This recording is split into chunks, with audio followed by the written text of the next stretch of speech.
علی محمد وعلی آل محمد واصحاب محمد وازواج محمد وامت محمد اجمعین الی یوم الدین آمین۔ اچھا جی، ریئل ٹائم اب آپ کے جو کوشچنز آئے ہیں ان کا سلسلہ شروع کرتے ہیں انشاءاللہ تعالی۔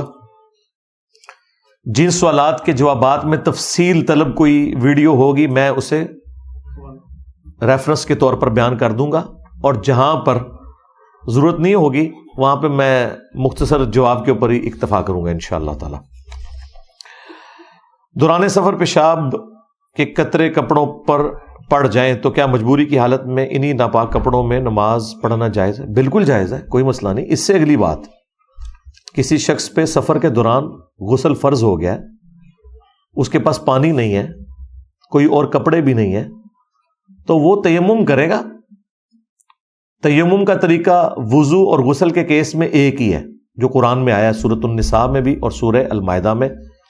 مٹی کے اوپر ہاتھ مارے گا، چہرے کا مسح کرے گا، پھر ہاتھ مارے گا، اور مٹی جو لگ گئے وہ جھاڑنی یوں کر کے، بس صرف ایک اشارے کے طور پہ اسے ٹچ کرنا ہوتا ہے۔ دائیں اور بائیں ہاتھ کا کونیوں سمیت مسح کرے، اس کا غسل بھی اتر گیا، اس کا وضو بھی ہو گیا۔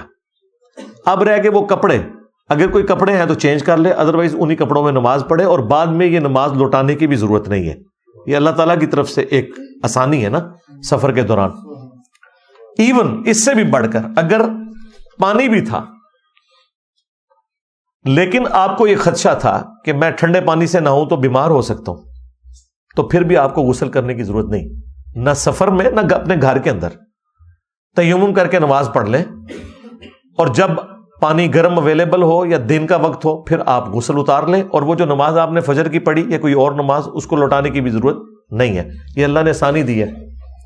حتیٰ کہ سنن ابی داؤد میں اور سنن ابن ماجہ میں حدیث ہے، ایک سفر کے دوران ایک صحابی کے سر میں زخم لگا، کوئی پتھر لگ گیا یا وہ گرا، چوٹ تھی، اس نے پٹی باندھی ہوئی تھی، اس پہ غسل فرض ہو گیا۔ تو آپ کو پتہ ہے ہر جگہ جذباتی لوگ ہوتے ہیں، فوراً فتویٰ دے دیتے ہیں۔ کچھ صحابہ نے کہا تو ناپاک ہے، فوراً غسل کر۔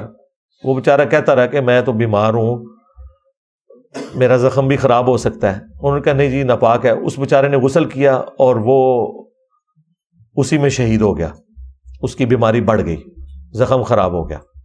نبی علیہ السلام کو جب خبر پہنچی آپ بڑے غصے میں آئے، آپ نے فرمایا کہ اگر تمہیں علم نہیں تھا تو کسی علم والے سے پوچھ لیتے، اللہ تعالیٰ نے آسانی دی ہوئی ہے تیمم کی، اور تم نے بندہ مار دیا۔ نبی علیہ السلام نے ان کے لیے یہ جملہ استعمال کیا کہ تم لوگوں نے اس بندے کی جان لے لی اس کو غلط مشورہ دے کے۔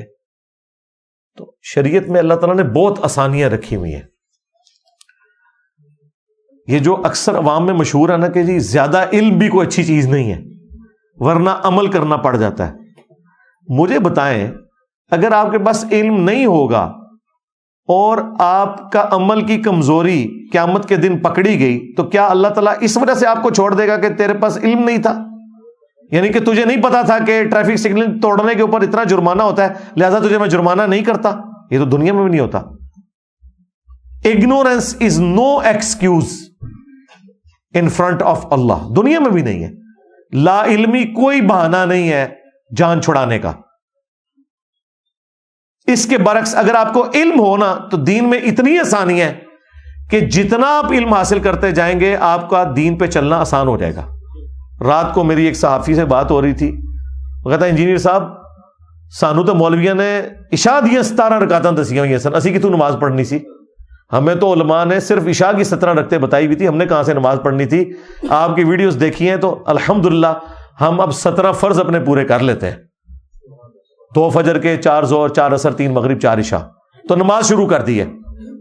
تو میں نے کہا یہ کوئی آپ پہ اس اعتبار سے ہم نے احسان نہیں کیا، یہ شرعی مسئلہ آپ کو بیان کیا ہے۔ باقی تو جس نے جتنا گڑ ڈالنا ہے میٹھا اپنا کرتا جائے، جتنی مرضی نفلی عبادت کرے، اس میں بھی سٹیپ وائز کرے۔ اگر کسی نے زیادہ سختی کرنی ہے سب سے پہلے فجر کی 2 سنتیں اور عشاء کے وتر ان کو ایڈ کرے اپنی نماز میں، اس کے بعد اگلے سٹیپ میں باقی سنتیں ہیں، ان کی زیادہ تاکید ہے کیونکہ نبی علیہ السلام نے سفر میں بھی فجر کی سنتیں پڑھی ہیں اور وتر بھی پڑھے ہیں، حالانکہ باقی سنتیں آپ نے چھوڑی ہیں۔ لیکن وطر اور تہجد کی نماز تو چونکہ آپ علیہ السلام پہ فرض تھی، آپ سفر میں بھی تہجد پڑھتے تھے، باقی امت کے لیے وہ نہیں ہے.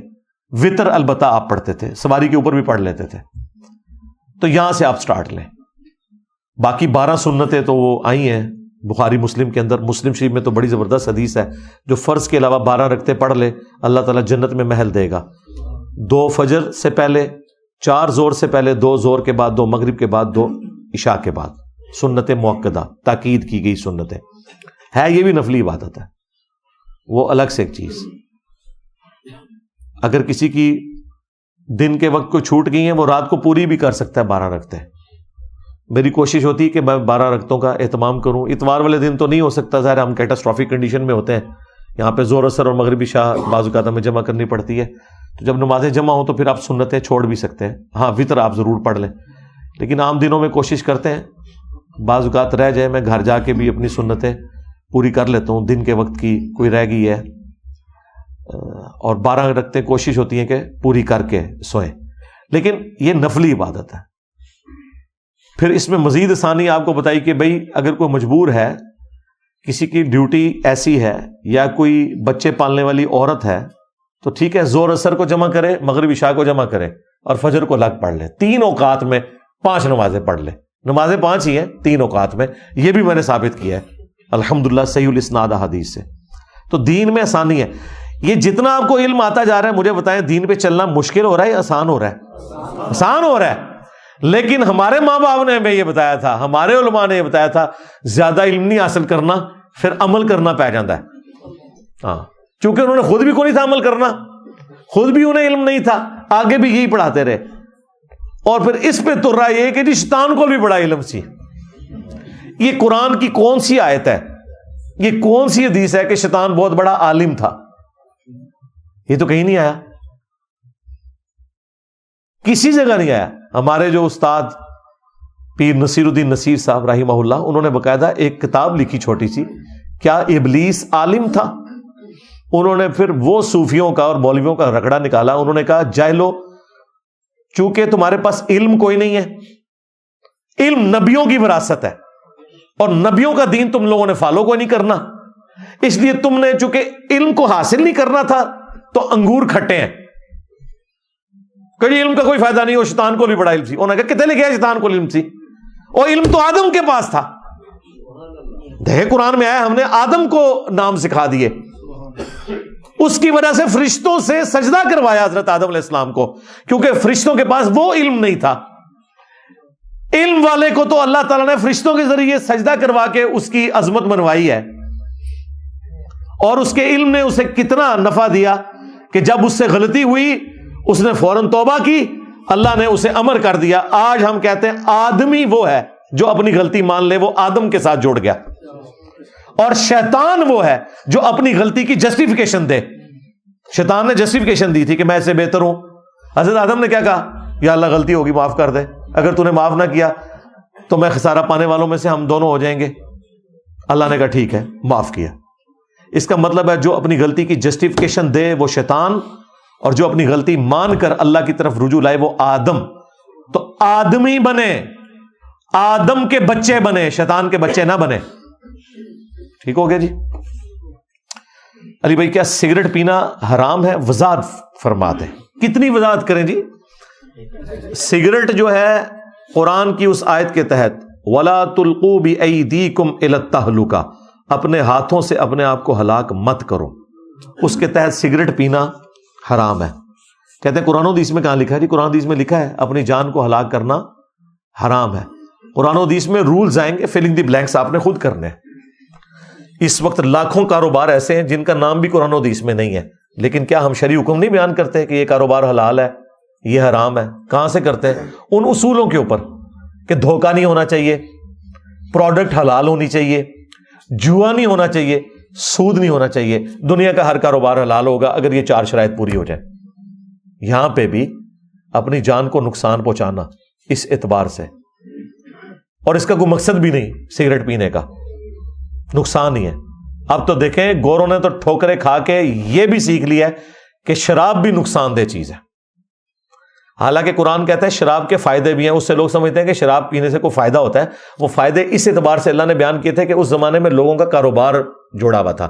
یہ نہیں ہے کہ شراب سے کوئی میڈیکل فائدہ ہوتا ہے. یہ نہ سمجھیو جیسا کہتے ہیں جی وہ ذرا واہ چلانے واسطے میں سگریٹ پہ لینا. پھکی لے جہلم شریف تو چل گوڑلا شریف تو لے لے, سگریٹ نہ پیے. اس طرح شراب کے بارے میں قرآن میں جو آیا نا نفع ہے وہ یہ کہ لوگوں کا کاروبار جڑا ہوا تھا. لیکن قربان جائیں صحابہ کرام کے, بخاری میں آتا ہے جب اناؤنسمنٹ ہوئی تو لوگوں نے مدینے کی گلیوں میں رکھ کے مٹکے توڑے.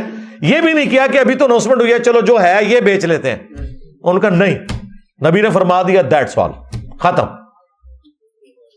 تو آج دیکھیں, آج گورا بھی, ایون فلموں میں بھی آپ دیکھیں جب سگریٹ والا کوئی سین آتا ہے باقاعدہ وہ لکھتے ہیں کہ ٹوبیکو کلز, ٹھیک ہے, وہ باقاعدہ اس کو ڈسپلے کرواتے ہیں. اب آہستہ آہستہ لوگ مان رہے ہیں. ایون پچھلے دنوں وہ دھروو راٹھی کی ایک ویڈیو آئی تھی کہ آپ اپنی میڈیکل لائف کس طرح بڑھا سکتے ہیں. دنیا میں وہ لوگ جو 100 سال سے زیادہ جیتے ہیں دنیا کے کن کن علاقوں میں پائے جاتے ہیں. سب سے زیادہ ریشو پروپورشن کے اعتبار سے تو جاپان میں پائے جاتے ہیں. ویسے تعداد کے اعتبار سے سب سے زیادہ امریکہ میں ہے, لیکن امریکہ کی آبادی بھی تو 30 کروڑ ہے نا. آبادی کے تناسب سے دیکھا جائے تو سب سے زیادہ لوگ جو ہیں وہ جاپان میں ہیں جن کی عمر 100 سال سے زیادہ ہوتی ہے. اس میں انہوں نے جو چیزیں بتائی ہیں نا ان میں سے ایک چیز یہ بھی ہے کہ شراب نوشی سے بھی آپ نے بچنا ہے. یعنی میڈیکل سائنس کی میں آپ کو بات بتا رہا ہوں, یہ کوئی جذباتی بات نہیں بتا رہا. تو اس لیے بھائی سگریٹ سے بچ جائیں. اور ساتھ ہی ساتھ جو لوگ شوگر کے مریض ہیں ان کے لیے چینی ضرورت سے زیادہ استعمال کرنا بھی سگریٹ کے حکم میں داخل ہے. بالکل, وہ یہ نہیں کہہ سکتے چینی حلال ہے. جی حلال اس وقت تک ہے جب آپ کی لائف کو نقصان نہ پہنچائے. اگر لائف کو نقصان پہنچا رہی ہے تو آپ کے لیے شرعی حکم ہم یہ بیان کریں گے کہ آپ نے اس سے بچنا ہے. ذہن میں رکھیے گا. اس طریقے سے جو لوگ ہارٹ پیشنٹ ہیں یا بلڈ پریشر کے مریض ہیں اور وہ جناب چھلی کے اوپر بھی نمک لگا کے کھاتے ہیں, مونگ پھلی کے ساتھ بھی نمک لگاتے ہیں, ہر چیز کے ساتھ نمک, تو نمک تو پھر سیدھا آپ کو اس وقت بھی جو اسٹیٹسٹیکل انالیسس ہے نا اس میں سگریٹ سے مرنے والوں کی تعداد کم ہے. زیادہ نمک استعمال کرنے کی وجہ سے ہارٹ پیشنٹ ہو کے یا بلڈ پریشر کی وجہ سے لوگوں کے مرنے والوں کی تعداد زیادہ ہے, جو اسٹیٹسٹیکل ڈیٹا ہے. تو یہ پرسن ٹو پرسن ویری کرتا ہے. جس بندے کے لیے وہ چیز نقصان دہ ہے وہ اس اعتبار سے اس کے لیے تو وہ پھر اس سے بچے گا. جمہوریت اور خلافت میں کیا فرق ہے, اسلام میں ووٹنگ کا کیا تصور ہے, اس میں میں کافی دفعہ بول چکا ہوں. آپ اقامت دین اسلامک ڈیموکریسی لکھیں, میری کئی ایک ویڈیوز کھل جائیں گی. اس وقت جو ووٹنگ سسٹم ہے یہی خلافت راشدہ کی ماڈرن فارم ہے. اس زمانے میں قبائل کے جو بڑے سردار تھے وہ فیصلہ کرتے تھے کیونکہ وہ قبیلوں کے ریپریزنٹیٹو ہوتے تھے. آج وہ ریپریزنٹیٹو ہم ایم این ایز اور ایم پی ایس کی شکل میں چنتے ہیں اور وہ جا کے وہاں پرائم منسٹر چوز کرتے ہیں. تو خلافت کو جمہوریت کے مقابلے پہ پیش کرنا یہ غلط ہے. اس میں صرف ایک ایلیمنٹ تھا جو واقعی درست بات تھی کہ حلال اور حرام کا فیصلہ جمہوریت نے نہیں کرنا, وہ قرآن و سنت نے کرنا ہے. لیکن ونس حلال ہے کوئی چیز اس کے اندر پھر نبی الاسلام بھی جمہور کی رائے دیکھتے تھے, میجورٹی کیا کہہ رہی ہے, میجورٹی کی رائے کو اتھارٹی ہوگی. ذہن میں رکھیے گا. ہاں جہاں پہ بہت کوئی ایکسپرٹ ایشو انوالو ہے وہاں آپ اس فیلڈ کے ایکسپرٹس کو ضرور پوچھیں گے, لیکن یہ نہیں آپ کہہ سکتے کہ جو فزکس کا پروفیسر ہے اس کی ووٹ 1 کے برابر ہے اور میتھ کے پروفیسر کی ووٹ جو ہے وہ 2 بندوں کے برابر ہے. یہ کون بات مانے گا؟ وہ کہے گا بھائی میں میتھ میں اوپر ہوں, وہ فزکس میں اوپر ہے, برابر ہونی چاہیے. اس سے بڑھ کر ایک ان پڑھ بندہ ہے, بھینس بکریاں پالتا ہے, کسان ہے, وہ اپنی فیلڈ میں وہ پروفیسر ہے, وہ بھی کنٹریبیوٹ کر رہا ہے نیشن کو. آپ یہ نہیں کہہ سکتے یہ ان پڑھ جاہل ہے اس کی ووٹ جو 1 کے برابر نہیں ہوگی. یہ اکثر آپ کو مولوی کہتے ہیں نا جی ایک عالم کی اور ایک جاہل کی ووٹ. میں تو کہتا ہوں جاہل کی ووٹ زیادہ ہے, کیونکہ جاہل بیچارہ خود بھی کما رہا ہے اور مولوی کو چندے دے کے اس کا پیٹ بھی پال رہا ہے, اور مولوی اس کے چندوں پہ پال رہا ہے, تو مولوی کی ووٹ تو آدھی ہونی چاہیے. نہیں جی علم زیادہ ہے. علم کہاں سے زیادہ ہے بھائی؟ کس فرقے کا پھر عالم لیں؟ ایک فرقے کے عالم کو دوسرے فرقے کا عام آدمی کہتا ہے گمراہ, تو پھر ڈگری تو گئی, ڈگری تو مر گیا.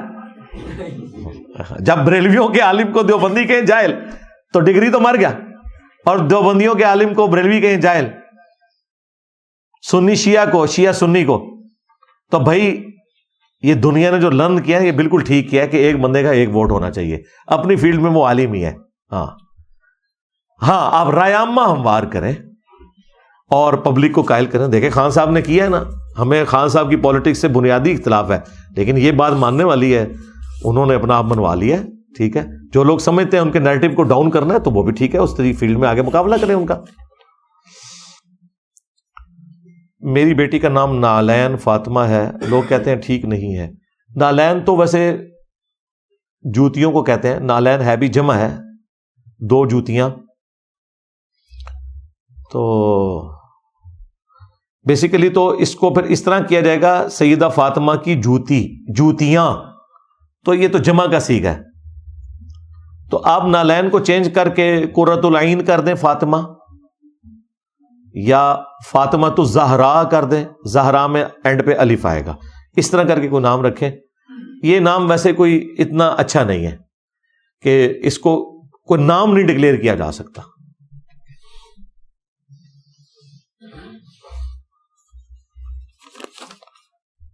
کنیز فاطمہ کر دیں، چلیں یہ بھی چلتا ہے نام.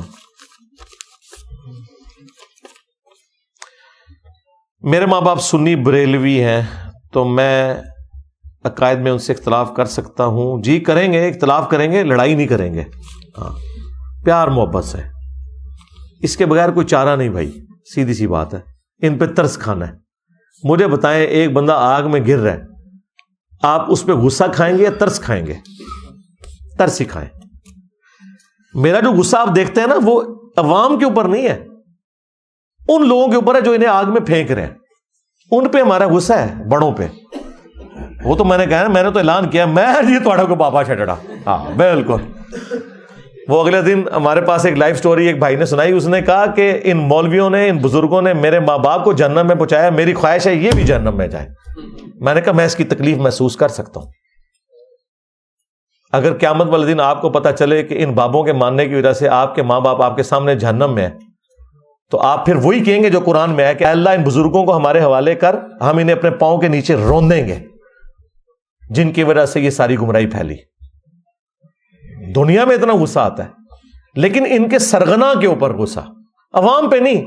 عوام تو مجبور ہے بیچارے، ان کو پیار محبت سے سمجھانا ہے. اور ماں باپ کو کیسے سمجھانا ہے؟ یہ نہیں کہنا کہ ابا جی تسی گمراہ ہو. ہاں ماں باپ کو یہ کہنا ہے کہ بتائیں میں کیسے گمراہ ہو گیا ہوں، مجھے کیا ہو گیا.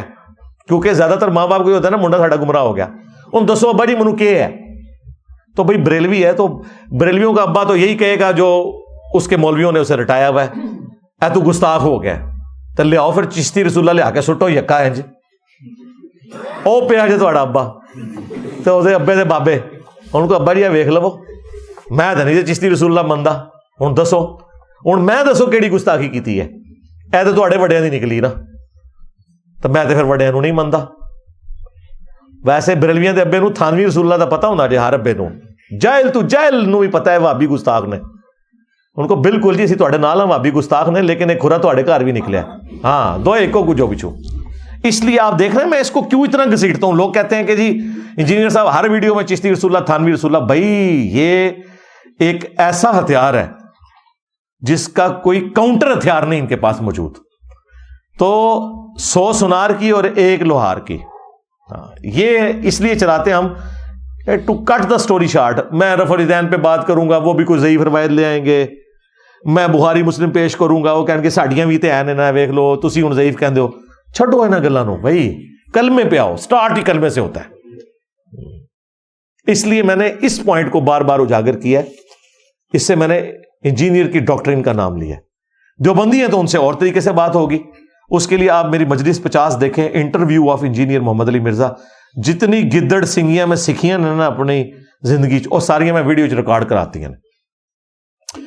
کیا امام کے پیچھے جب امام سمیع اللہ لمن حمیدہ کہے ہمیں بھی سمیع اللہ لمن حمیدہ کہنا چاہیے؟ جبکہ حدیث میں حکم ہے کہ ربنا ولک الحمد. ربنا ولک الحمد تو آپ نے کہنا ہی کہنا ہے. یہ سارے سیغے درست ہیں. بخاری مسلم میں ربنا ولک الحمد بھی آیا، ربنا لک الحمد بھی آیا، اللہم ربنا ولک الحمد بھی آیا. یہ سارے الفاظ درست ہیں. سمیع اللہ لمن حمیدہ کہنا جائز ہے مقتدی کے لیے، صحابہ اور تابعین سے ثابت بھی ہے اور بعض سے چھوڑنا بھی ثابت ہے. جو چیز آپ نے لازمی کہنی ہے وہ ربنا لک الحمد ہے. اگر آپ سمیع اللہ لمن حمیدہ کہیں تو یہ بھی ثابت ہے, ہم کہتے ہیں. لیکن اگر کوئی نہیں بھی کہتا تو یہ جسٹ ایک مستحب ہے, کیونکہ چند صحابہ اور تابعین سے ثابت ہے. جو حکم ہے وہ ربنا لک الحمد کہیے.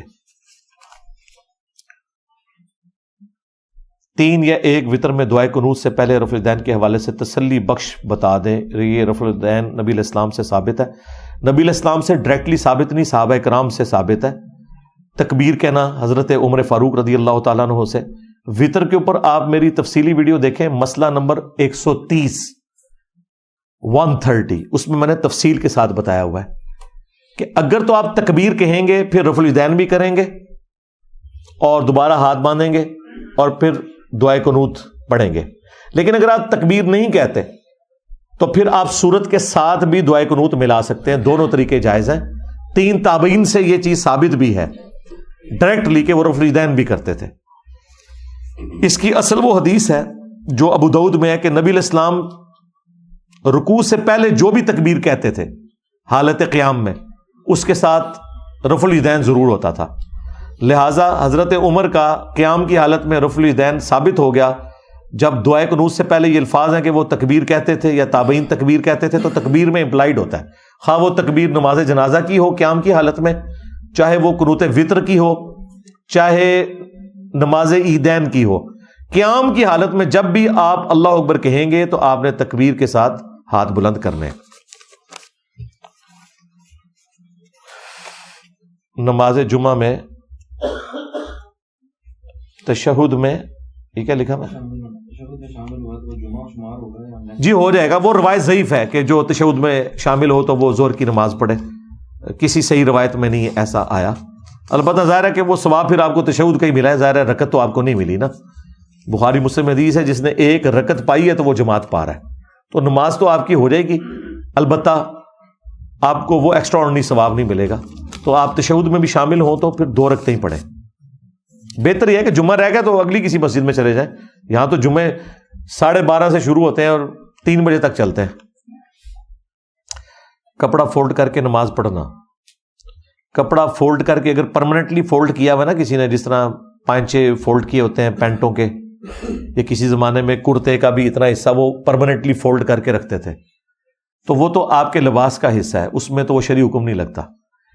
ویسے اسپیشلی فولڈ کرنا وہ منع ہے نماز کے لیے. اگر کوئی کپڑا فولڈ کرتا ہے, یعنی وضو کر کے آیا اور اوپر آستین چڑھی ہوئی ہے اور اب وہ نماز شروع کر دے, نہیں, پہلے آستین کو نیچے کرے. ٹھیک ہے, وہ بخاری مسلم میں حدیث ہے, نبی علیہ السلام نے نماز کے دوران کپڑوں کو فولڈ کرنے سے, بالوں کو فولڈ کرنے سے منع کیا. تو اگر کسی نے بالوں کی چوٹیاں کی ہوئی ہے, یہ میں مرد کی بات کر رہا ہوں, عورت کی تو پرماننٹ چوٹیاں وہ تو گندی ہوئی ہوتی ہے نا, یعنی اگر کسی مرد نے بال ایسے رکھے ہوئے زیادہ بڑے تو وہ نماز سے پہلے وہ اپنے اس کا ربڑ بینڈ یا کوئی ایسی چوٹی ہے تو وہ کھول دے گا, اسے نارمل حالت میں آپ نے رکھنا ہے.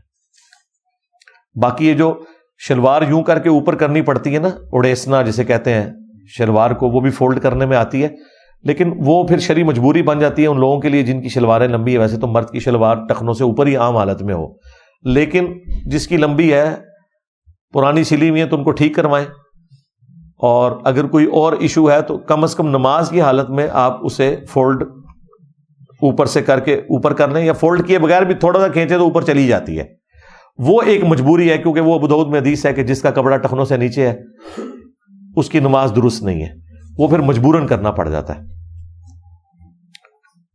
رشتہ بچانے کے لیے جھوٹی قسم کھانا. دیکھیں, لڑائی کو مٹانے کے لیے جھوٹ تو بولا جا سکتا ہے. بخاری مسلم میں حدیث ہے 3 مواقع کے اوپر آپ جھوٹ بول سکتے ہیں, حالت جنگ میں بھی, صلح کروانے کے لیے بھی, اور میاں بیوی آپس میں. بعض اوقات پتہ ہے شکی مزاج قسم کی بیویاں ہوتی ہیں, شکی مزاج قسم کے خامند ہوتے ہیں, لیکن اس میں دھوکہ نہیں ہونا چاہیے کسی کو, یہ ذہن میں رکھیے گا. اور کوشش کریں اس میں توریہ ہو, یعنی زو معنی الفاظ, ایسے الفاظ جن کے 2 معنی بنتے ہوں. جس طرح حضرت ابراہیم نے کیا, جب بت توڑ دیے تو بڑے کے کندھے کے اوپر کلاڑا رکھا, تو کیا کہا, ان کے بڑے نے کیا ہوگا. اور وہ اپنے دل میں اس کا بڑا اپنے آپ کو مراد لے رہے تھے کہ میں ان سے بڑا ہوں طاقتور، جن کو تم نے خدا مانا ہوا ہے، اور انہیں یہ امیج دیا کہ جس کے کندھے پر کلہاڑا رکھا ہوا ہے اس نے کیا ہوگا، تو اس پہ وہ پھر سوچنے مجبور، ان کا تجھے پتا ہے یہ تو بولتے ہی نہیں ہے، پھر انہوں نے کہا اوف ہے تو آڑے بزرگ بھی تھے تسی بھی، انتم وآباؤکم فی ضلال مبین۔ انجینئر صاحب ابراہیمی نے کہتے سیدھے پوڑ کے رکھ بابا جی، ساڈے بابا جان نے بھی یہی کیتا سی، انتم وآباؤکم فی ضلال مبین۔ اچھا آپ کو بتاؤں کرامت، پہلی دفعہ یہ جو جملہ ہے نا بابت شاہی کوئی نہیں، یہ میری زبان سے جو نکلا، ظاہر ہے یہ کوئی محاورہ تو نہیں تھا پنجابی کا، اب تو یہ پنجابی کا سب سے مشہور محاورہ بن چکا ہے۔ پہلی دفعہ جب یہ ادھر ہی 8 سے 1.5 سال پہلے نا میں حضرت ابراہیم علیہ السلام کا کوئی واقعہ یہی والا بیان کر رہا تھا، تو اس میں نا بائی چانس میں نے ذکر کرتے کرتے نا یہ میری زبان سے نکل گیا کہ ابراہیم علیہ السلام نے تو ہمیں اس حوالے سے تعلیم فرمایا ہے تو بابت شاہی کوئی نہیں۔ اچھا وہ جب یہ میں نے بعد میں سنا نا پھر وہ ایسا مقبول ہوا اللہ کی بارگاہ میں، اب تو اس کو پھر کمپلیٹ کیا نا کہ میرے نبی سا ہے ہی کوئی نہیں، تیرے بابت شاہی کوئی نہیں۔ تو یہ ابراہیمی طریقہ ہے۔ تو ذو معنی الفاظ بولنا جس کے 2 معنی ہوں شر سے بچنے کے لیے، جنگ میں بھی، صلح کروانے کے لیے بھی، اور میاں بیوی بھی، 3 موقعوں کے اوپر آپ جھوٹ بول سکتے ہیں۔ اس کے اوپر ویڈیو موجود ہے، لیکن پوری زندگی جھوٹ سے عبارت نہیں ہونی چاہیے میاں بیوی کی۔ کبھی کبھار کوئی ایسا مسئلہ ہو گیا جس کی وجہ سے بعض اوقات کوئی ایسا معاملہ کرنا پڑ جاتا ہے، کوئی درمیان کا راستہ نکال لیں۔ اب بعض بیویاں ایسی ہوتی ہیں کہ آپ اپنے دوست کے گھر سے کھانا کھائیں یا دوست کے ساتھ ہوٹلنگ کر کے آ جائیں اور وہ گھر میں انتظار کر رہی ہیں تو وہ تو آپ کے ساتھ لڑائی کریں گی۔ تو اگر یہ ہے پھر ہوٹل پہ آپ اتنا ہی کھائیں کہ ایک روٹی گھر میں بھی آ کے کھا سکیں، ٹھیک ہے۔ اور یا پھر اگر آپ نے پھر بچانا ہے کسی حوالے سے تو آپ اس کے لیے کوئی اور راستہ تلاش کریں۔ اب وہ میں نے طریقے آپ کو نہیں بتانے، ورنہ مطلب مجھے اس کے اوپر بھی کتاب لکھنی پڑے گی کہ کس موقع پہ کیا بہانا، وہ آپ نے خود توریہ کرنا ہے۔ توریہ کہتے ہیں ایسے لفظ بولنے کو، تقیہ کی ٹرم بھی استعمال ہوتی ہے، وہ جان بچانے کے لیے تو صراحتاً بھی کی جا سکتی ہے، سورۃ النحل میں ہے کلمات کفر بھی بول سکتے ہیں، وہ علیحدہ بات ہے۔ لیکن یہ جو جہاں پہ جھگڑے کا اندیشہ ہو وہاں پہ آپ وقتی طور پہ کر سکتے ہیں۔ اب یہ جو پوچھا جھوٹی قسم کھانا، جی جھوٹی قسم پھر اگر آپ کھائیں گے تو پھر جھوٹی قسم کا پھر آپ کو کفارہ بھی دینا پڑے گا۔ اگر آپ نے مستقبل کے کسی کام کے لیے کھائی ہے کہ میں یہ نہیں کروں گا، اور اگر آپ نے وہ کر لیا اور یہ کہا کہ نہیں میں تو قسم پہ قائم ہوں، تو وہ تو توڑ چکے ہیں، تو کفارہ تو آپ دیں گے جو سورۃ المائدہ کی آیت نمبر 89 میں آیا ہے۔ لیکن جھوٹی قسم کھانے سے اوائڈ کرنا چاہیے، صرف توریتاً کوئی بات کرنی ہے تو وہ کریں۔ سچی قسم کے بارے میں بخاری میں آیا کہ مال تو بک جائے گا، برکت ختم ہو جائے گی۔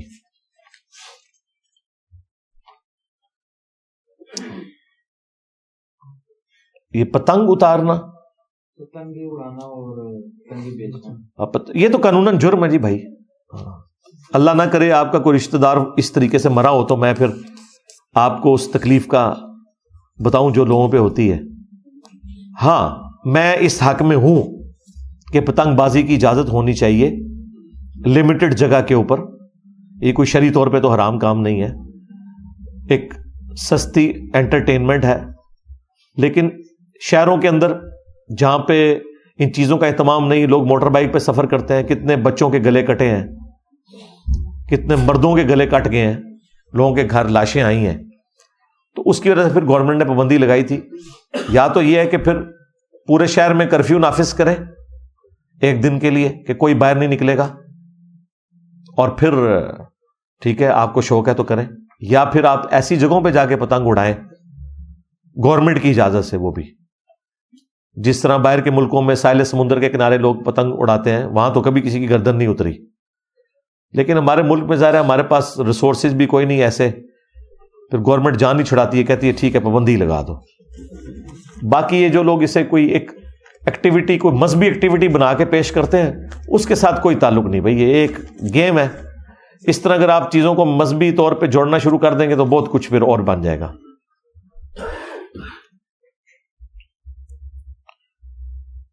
شوہر زور زبردستی اپنی بیوی کو فون پر غیر محرم مرد سے بات کرنے سے روک سکتا ہے جبکہ عورت اس کی بات ماننے کو تیار نہیں؟ بھئی غیر محرم تو ایک ایمبیگوس جملہ آپ نے بولا ہے نا، مطلب وہ ضرورتاً بھی تو ہو سکتا ہے. مثلاً کوئی عورت اپنے کزن سے بات کرنا چاہتی ہے، اس کے چچا کا لڑکا ہے، پھوپھی کا لڑکا ہے، ضرورت کے تحت کرنا چاہ رہی ہے نا، کوئی پیغام بھجوانا ہے. اور عموماً ہمارا جو خاندانی سسٹم ہے اس میں اتنی بائنڈنگ ہوتی ہے، ایک بہن بھائی کا رشتہ ہوتا ہے، اگرچہ منہ بولا بہن بھائی کا رشتہ اس طرح کا رشتہ نہیں ہے، لیکن بہرحال ضرورت تو ہوتی ہے نا اس کی، وہ اللہ نے رشتے رکھے ہوئے اس طرح کے. ہاں اگر کوئی اور ایک نیگیٹو انٹینشن والا ایشو ہے وہ ایک الگ بات ہے، وہ آپ نے اپنی صورتحال کو خود دیکھنا ہے. اس طرح نہیں منع کر سکتے جب تک کہ کوئی جینون ریزن آپ کو نہ پتہ چل جائے. پھر ظاہر جینون ریزن ہے تو پھر آپ اس کو ڈیبیٹ کریں گے، بڑوں کو انوالو کریں، ٹھیک ہے، کہ ایک مرد کا کام نہیں ہے. اور یہ حکم صرف عورتوں کے کیس میں نہیں ہے، مرد بھی تو نہ اس طرح کے کام کریں. کئی مرد اپنی عورتوں کو اپنے موبائل ہی نہیں چیک کرواتے. کیوں بھائی، کیوں نہیں چیک کرواتے اگر آپ فیئر ہے تو؟ کرسچنز کا کہنا ہے کہ حضرت عیسیٰ علیہ السلام کو کراس پر شہید کیا گیا، جس کے شاہد جان، لیوک اور میتھیو تھے. 2600 سال بعد آنے والے تمہارے نبی الاسلام کی بات کو کیسے مان لیں کہ وہ زندہ اٹھائے گئے؟ تو عیسیٰ ابن مریم کا کراس پہ چڑھنا یہ ہمارا کوئی کرسچنز کے ساتھ بنیادی اختلاف تو نہیں ہے. ہمارا بنیادی اختلاف یہ ہے کہ انہوں نے ایک ایسے شخص کو جو ماں کے پیٹ سے پیدا ہوا اس کو انہوں نے خدا کا بیٹا بنا دیا، اور بقول ان کے وہ کراس پہ چڑھ کے شہید ہو گیا، اسے وہ خدا مانے ہوئے ہیں جو شہید ہو گیا. تو کائنات کا نظام پھر کون چلا رہا ہے؟ ہمارا بنیادی اختلاف کرسچنز کے ساتھ توحید کے اوپر ہے، ایتھیسٹ کے ساتھ ایگزسٹنس آف گاڈ کے اوپر ہے. پروفٹس والے معاملات بعد میں آئیں گے. تو پہلے تو یہ اپنی انجیل سے یا تورات سے ثابت کریں، کوئی ایک ان ایمبیگوس اسٹیٹمنٹ دیں کہ جیزس کرائسٹ خدا ہیں یا خدا کے بیٹے ہیں. جو دو چار باتیں یہ پیش کرتے ہیں وہ سب کے سب وہی تعویلات ہیں، جس طرح بریلویوں نے یا علی مدد ثابت کر لیا ہوا ہے قرآن سے. ثابت کوئی نہیں ہوتا، وہ خود پڑھ کے آپ کو پتا چل جائے گا اس میں تو یہ لکھے نہیں ہوا. ہاں اس کے برعکس لکھا ہوا ہے کہ اللہ کہتا ہے میں جیلس گاڈ ہوں، اس زمین پر، سمندر کی گہرائیوں میں، آسمانوں میں اپنے ساتھ کسی کو برداشت نہیں کرتا. کتنے کرسچنز مسلمان ہوئے ہیں جب انہوں نے صرف تورات ترجمے سے پڑھ لی، جس طرح آپ لوگ قرآن ترجمے سے پڑھ کے مسلمان ہو جاتے ہیں. مسلمان جس طرح مسلمان ہوتے ہیں وہ بھی ہوتے ہیں. جوشوا ایک یوتھ منسٹر تھے امریکہ میں، جنہوں نے تورات اور انجیل ینگ ایج میں پڑھ لی ہوئی تھی، اور وہ یوتھ منسٹر ایک ٹائٹل ہے جو ایک چھوٹے پریسٹ اور پادری کو وہ دیتے ہیں. تو اس کی ریولٹ ہونے کی سٹوری رکھی ہے، how Bible led me to accept Islam. Bible کی وجہ سے میں اسلام تک کیسے پہنچا. وہ کہتا ہے جب میں نے بائبل پڑھی تو مجھے اندازہ ہوا کہ اللہ تو اپنے ساتھ کسی کو برداشت ہی نہیں کرتا، تو یہ ہم نے 3 خداؤں کا عقیدہ کہاں سے نکال دیا؟ یہ تو سارا فراڈ کے اوپر مبنی ہے. یا خدا نہ خواستہ اللہ ہی عیسیٰ ابن مریم ہے، یہ کہاں سے ہم نے عقیدہ نکال لیا؟ پھر وہ اپنے پادریوں کے پاس جا رہا ہے، ان سے پوچھ رہا ہے، وہ سارے وہی کہہ رہے ہیں ڈائریکٹ نہیں پڑھنا چاہیے، گمراہ ہو جاؤ گے. سیم وہی الفاظ. انہوں نے کہا ڈائریکٹ منو دس رہے ہو، میں تو خود مطلب پادریوں والا کورس کیا ہوا ہے، میرے پاس تو مفتی کی ڈگری ہے. کرتے کرتے پھر اسے کوئی اپنا ینگ ایج کا دوست ملا، کوئی افریقن مسلمان تھا کسی لائبریری میں، وہ وہاں پہ کتابیں وغیرہ دیکھ رہا تھا. تو وہاں پہ یورپ امریکہ میں جو اسلام کا تعارف گوروں نے کروایا تو وہ تو کچھ اور ہی کرایا ہوا ہے. پھر اس مسلمان نے کہا بھائی اسلام یہ نہیں ہے، قرآن پڑھو. وہ اسے پھر جمعے کی نماز میں ساتھ لے گیا. وہاں جا کے وہاں کے ظاہر ہے وہ پاکستانی امام مسجد تو نہیں ہے، یہ تو مسلمانوں کو بغیر وضو کے قرآن کو نہیں ہاتھ لگانے دیتے. انہوں نے غیر مسلم کو قرآن کہاں پڑھنے کے لیے دینا ہے؟ انہوں نے اس امام نے انہیں مسجد میں جمعے کی نماز کے بعد قرآن گفٹ کیا جی. ہفتہ اتوار سوموار کی صبح تک پورا قرآن وہ پڑھ چکا ہوا تھا، جو آپ اور آپ کے ماں باپ اور ان کے ماں باپ اور ان کے بزرگ بھی جن کو وہ مانتے ہیں پوری زندگی نہیں پڑھ سکے قرآن. اس نے 2 راتوں میں پورا قرآن ختم کیا، اور کہتا ہے میں تو پہلی رات ہی اپنا دل اس قرآن کو دے دیا تھا، کیونکہ وہ توحید جو تورات میں تھی، انجیل میں تھی، وہ قرآن میں پائی، اور وہ کمزوری جو تورات اور انجیل میں تھی، چونکہ وہ ٹیمپرڈ ہے نا، مسخ شدہ ہے، کہ انبیاء کرام کا جو غلیظ کریکٹر اس میں بتایا گیا ہے، نعوذ باللہ، حضرت لوط علیہ السلام کا اپنی بیٹیوں کے ساتھ بدکاری کرنا، داؤد علیہ السلام کا اپنی صحابی کی عورت کے اوپر عاشق ہونا، جو کشف المحجوب میں بھی واقعہ لکھا ہوا ہے. ہمیں کہتے ہیں یہودی ایجنٹ. یہودی ایجنٹ تو وہ ہیں پھر جن کی کتابوں میں یہ والے یہودیوں والے واقعات مل رہے ہیں. میں تھوڑے اینٹلرز نو پھاڑ لینا سیدھا. ہاں، حضرت داؤد والا وہ واقعہ کشف المحجوب میں لکھا ہوا ہے، علی اجویری صاحب کی کتاب میں. نہیں انہوں نے نہیں پایا، بعد ہی پایا گیا سی تے دسیا کہ نے انجینئر صاحب نے. تو تھوڑے بزرگ ایویں پھر کھاندے رہے دے، تو سب فراڈ ہے، وہ پوری کتاب ہی فراڈ ہے ساڑھے نزدیک، سوائے جو آیتیں اس میں لکھی ہوئی ہیں یا حدیثیں کوئی 2-4 صحیح لکھ دی ہیں. تو اس نے کہا یہ نبیوں کا کریکٹر اس طریقے سے بیان ہو رہا ہے، اور قرآن جس طرح نبیوں کا کریکٹر بیان کرتا ہے، یہ ہے وہ کریکٹر جو ایک آئیڈیل کریکٹر ہونا چاہیے. تو وہ مسلمان ہو گیا. اس کی سٹوری آپ ضرور دیکھیں، how Bible led me to accept Islam. اس نے پھر جو اس میں تلخ جملے مسلمانوں کے لیے بولے ہیں، اس نے کہا کہ تمہاری مثال اس شخص کی سی ہے کہ جو روزانہ اپنے کام پہ نکل جاتا ہے، اس کے پڑوس میں ایک بندہ ایسا ہے جو پچھلے 25 سال سے کینسر کا مریض ہے، اور پڑیا اس کے علاج کی اس بندے کے جیب میں ہے، اس کے پاس اتنا ٹائم نہیں کہ ایک دن وہ جا کے اسے وہ دوائی دے دے، حتیٰ کہ وہ مر جاتا ہے. اس نے کہا یہ جو پڑیا تمہاری جیب میں، یہ قرآن ہے، اور تمہارے ارد گرد لوگ شرک کے کینسر میں مر رہے ہیں، ہمیشہ کے لیے جہنم میں جا رہے ہیں، اور مسلمان اپنے پڑوسی تک یہ قرآن نہیں پہنچا سکا. اب اسے کیا بتائیں کہ مسلمان خود نہیں قرآن پڑھتا، اس نے کہاں سے پہنچانا ہے؟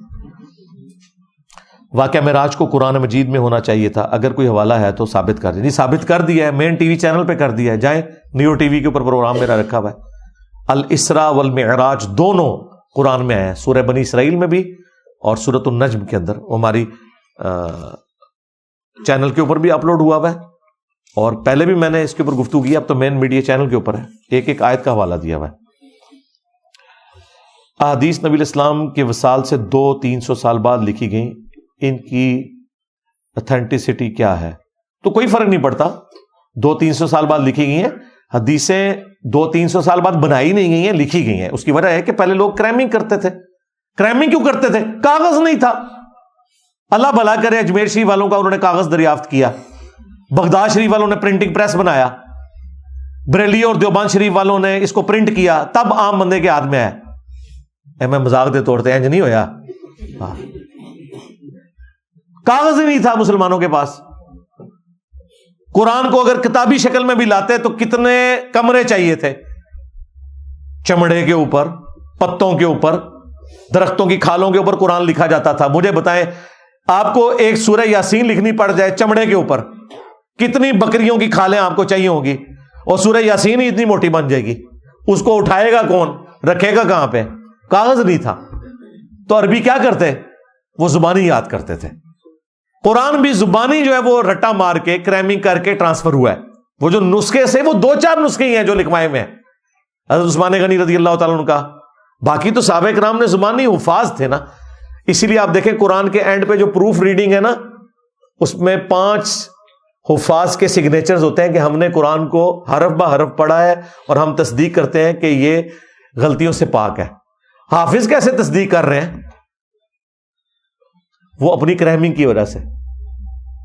ان نسخوں کو ہم حضرت عثمان کا جو نسخہ رکھا ہے توپ کاپی میوزیم ٹرکی میں، اس کے ساتھ تو نہیں میچ کرتے. حافظ اس رٹے کے ساتھ اسے میچ کرتا ہے جو صحابہ نے تابعین کو، تابعین نے تبع تابعین کو، یوں نسل در نسل ٹرانسفر ہوا. آج بھی دنیا میں ملینز آف حفاظ موجود ہیں. تو حفظ کر کے قرآن بھی ٹرانسفر ہوا ہے، اسی حفظ نے احادیث بھی ٹرانسفر کی ہیں. لکھی بعد میں گئی جب ہمارے پاس فیسلٹی آئی. بنو عباس کے دور میں سائنس کی ترقی شروع ہوئی. بنو عباس کے حکمرانوں نے دنیا بھر سے سائنس کا علم جو ہے اسے ٹرانسلیٹ کیا عربی زبان کے اندر. پھر آپ کے اندر بڑے بڑے سائنٹسٹ پیدا ہوئے فزکس کی فیلڈ میں، کیمسٹری میں، میتھمیٹکس میں. وہ 200-250 سال مسلمانوں نے جو کارنامے کیے ہیں، وہ جدید سائنس کی بنیادیں ہیں، وہ اس زمانے میں ہوئی ہیں. پھر کاغذ کا فن بھی آ گیا. جب کاغذ کا فن آیا پھر کتابیں لکھنی شروع ہوئیں، ان کی کاپیز تیار ہونا شروع ہوئیں. نہ فوٹو کاپی مشین تھی، نہ پرنٹنگ پریس تھے. پرنٹنگ پریس تو ابھی یہ 100-150 سال پہلے کی بات ہے. اس سے پہلے تو آپ قرآن اگر خریدنے جاتے ہیں مارکیٹ میں آپ کو کہاں سے ملنا تھا. آج آپ کے لیے کتنی آسانی ہے, جا کے قرآن لیتے ہیں. دنیا تو سائنس کی برکت سے معجزات سے بھر گئی ہے جو اللہ تعالیٰ نے انسانوں کے ذریعے کروائے ہیں. آپ کیا سمجھتے ہیں کہ امام بخاری کے زمانے میں ہر اسٹوڈنٹ کے ہاتھ میں صحیح بخاری ہوتی تھی؟ نہیں. وہ جو 2-4 اسٹوڈنٹ کے پاس تھے انہیں وہ لکھواتے تھے. کچھ ایک کلمی نسخے موجود ہیں بس. سینکڑوں کی تعداد میں بھی نہیں, درجنوں کی تعداد میں بھی کتابوں کے نسخے نہیں ہوتے تھے. اکا دکا 4-5 نسخے بس. حضرت ابوبکر نے بھی جو نسخہ لکھوایا جو بخاری میں آتا ہے وہ ایک ہی نسخہ تھا جو حضرت عثمان نے بعد میں منگوایا اور قریش کی قرات باقی رکھی. ایک ہی نسخہ تھا اور چند ایک اس کی کاپیاں انہوں نے شہروں میں روانہ کر دی کہ اگر کہیں غلطی ہو تو اس سے دیکھ لیا جائے. زبانی ٹرانسفر ہوتا تھا. یہ حدیث کے اوپر اعتراض ہی بہت بڑا غلط ہے کہ جی لکھی ہوئی بھائی کاغذ ہی کوئی نہیں تھا. یہ اسی طریقے سے کوئی شخص کہ جی پہلے کیوں نہیں مکتبۃ شاملہ سافٹ ویئر بنا, اسلام 360 صحابہ کرام نے کیوں نہیں بنایا؟ انہوں نے کہاں سے بنانا تھا بھائی, اس زمانے میں نہیں تھی یہ ٹیکنالوجی. جب آئی ہے تو آپ دیکھ لیں. باقی میری ویڈیو ہے انٹروڈکشن آف حدیث, وہ آپ دیکھ لیں. سیدہ عائشہ نے نبی اسلام کے ساتھ 5 یا 6 سال گزارے جبکہ حضرت خدیجہ نے 25 سال گزارے. اس صورت میں سبھی روایات سیدہ عائشہ سے کیوں ملتی ہیں؟ بھائی جو احادیث کا زیادہ تر معاملہ ہے وہ مدنی دور کے اندر شروع ہوا ہے. مکی دور تو قرآن سے عبارت تھا, 2/3 قرآن مکے میں نازل ہوا. اور دوسری بات یہ ہے کہ سیدہ خدیجہ کی جو نبی اسلام کے ساتھ اعلان نبوت کے بعد کی زندگی ہے وہ تو 8-9 سال ہے. یہ 25 سال آپ نے جو لکھے ہیں نا وہ تو شادی کے لکھ رہے ہیں نا. اعلان نبوت تو نبی اسلام نے کیا ہے 40 سال کی عمر میں, اور 49 جب آپ کی عمر تھی تو سیدہ خدیجہ فوت ہو گئی. اور اس دوران صرف قرآن ہی نازل ہوتا تھا, نہ 5 نمازوں کا شیڈول تھا, نہ رمضان کے روزے, نہ زکوٰۃ. تو کون سی حدیثیں انہوں نے روایت کرنی تھی؟ ایون سیدہ خدیجہ کے بارے میں بھی جو باتیں روایت ہوئی ہیں نا کہ وہ ٹفن میں کھانا باندھ کے دیتی تھیں اور اس طرح, یہ بھی ساری چیزیں اما عائشہ نے روایت کی ہوئی ہیں. اما عائشہ نے تو سیدہ خدیجہ کو پایا نہیں ہے, تو یہ باتیں نبی الاسلام نے اما عائشہ کو بتائیں کہ اس طرح میری ایک وفاشار بیوی تھی جو میرے ساتھ اس طریقے سے چلی, اور پھر انہوں نے یہ روایت کی ہے. تو یہ بالکل لاجیکل ہے, اس میں کون سا ایسا مسئلہ. دادا نے زمین خریدی, چاچو اور ابو نے اس پر مکان بنایا. اب کیا لکھا ہوا ہے؟ ہاں تو یہ تو ہر گھر کی سٹوری ہے. کام تو آپ کے بڑوں نے خراب کیا ہوا ہے, ہم کیا بتائیں بھائی, یہی کچھ ہی ہوگا نا. یہ جب آپ اپنے ابوں کے نام کے اوپر مکان کروا رہے ہوتے ہیں, اپنی امیوں کے نام کے اوپر مکان کروا رہے ہوتے ہیں, اس وقت کلیئر کیا کریں نا ان کے ساتھ کہ یہ آپ کو گفٹ دے رہے ہیں ہم یا آپ کو کاغذی کارروائی میں مالک بنا رہے ہیں. ایک ٹکٹ میں 2 مزے تو نہ کریں کہ ان پہ بھی احسان کیا کہ تھوڑے نا تے کرایا اور بعد میں یہ کہہ رہے ہیں بنایا تھے میں سی تو لہذا منو ملے. نہیں, جب ان کے نام پہ کروایا تو آپ نے اپنے ماں باپ کو گفٹ دے دیا, بھلے وہ سارا مکان آپ نے بنایا تھا. اب ماں باپ کے مرنے کے بعد وہ ساروں کو ملے گا. یہ زندگی میں طے کروانا چاہیے تھا آپ کو. زندگی میں آپ یہ مزہ لیتے رہے کہ ماں باپ بھی خوش رہے کہ میرے پتر نے میرے نام سے زمین کرائی ہے, بھائی پتر کہہ رہے میری سی باقی انہوں نہیں ملے گی. کیوں بھائی, یہ پہلے بات کرنی تھی. اب میرے بھائیوں نے میرے نام کے اوپر پلاٹس کروائے ہیں, ظاہر ہے وہ ادھر نہیں دوسرے ملکوں میں ہیں, کیونکہ میں نے ان کو دیکھنا ہوتا ہے. تو میں نے اپنے بیوی بچوں کو سب کو بتایا, بلکہ میں نے تو ویڈیو میں ڈکلیئر کیا ہوا ہے کہ یہ میرے پلاٹ نہیں ہے. یہ نہ ہو کہ میرے بچے کل کو قابض ہو جائیں اس کے اوپر. ٹھیک ہے, تو اس طرح کے معاملات خود آپ لوگوں نے طے کرنے ہیں. ہاں کاغذی کارروائی میں مان سکتا ہوں کہ وقتی طور پہ کوئی کسی کے نام پہ کر سکتا ہے, لیکن پھر اس کو آپ طے کروائیں کہ یہ کاغذی ہے تاکہ بعد میں جھگڑا نہ ہو.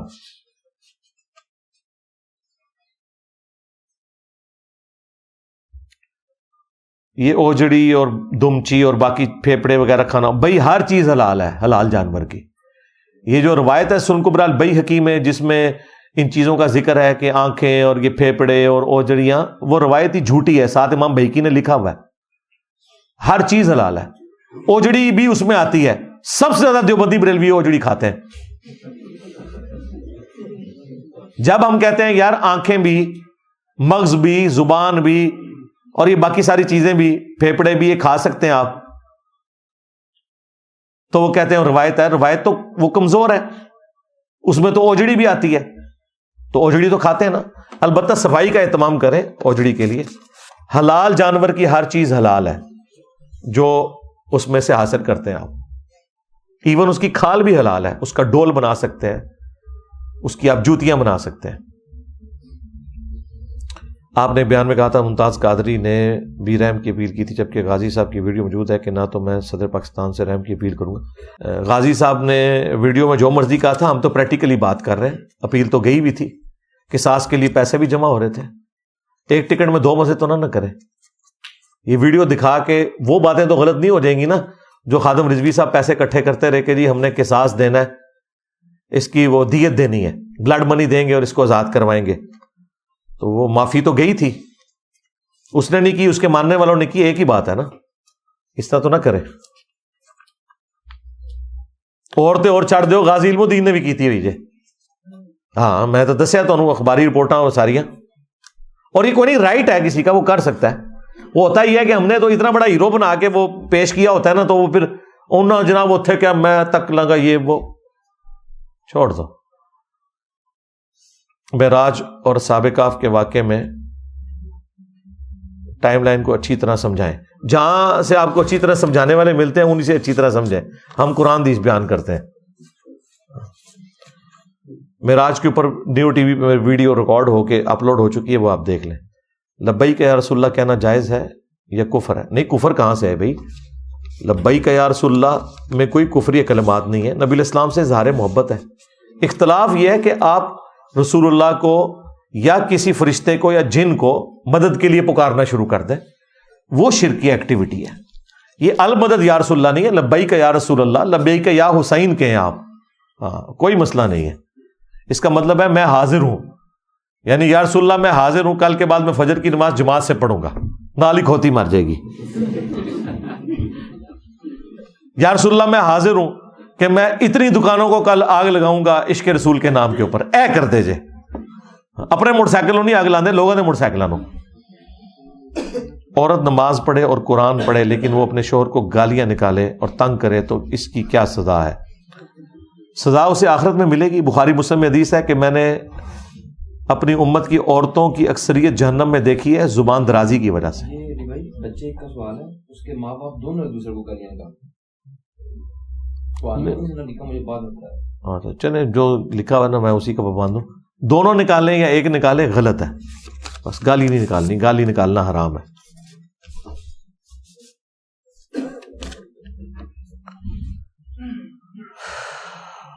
ڈرامہ سیریل کے حوالے سے بتا دیں کہ دیکھنے چاہیے؟ بالکل نہیں دیکھنے چاہیے, کوئی ضرورت نہیں. ڈرامے ہی لائے نے تھوڑے نا. مستعمل پانی کیا ہے؟ کیا پاک جسم ہونے کے باوجود بے وضو پانی کو چھو لیں؟ ہاں جی, اگر وہ برتن میں ہے تو اس میں آپ ہاتھ نہیں ڈالیں گے, پہلے ہاتھ دھوئیں اس کے بعد ڈالیں. بالکل ایسا ہی ہے. ٹوٹیوں نے اور شاور نے تو یہ مسئلہ حل ہی کر دیا, مستعمل پانی کا مسئلہ رہا ہی نہیں ہے.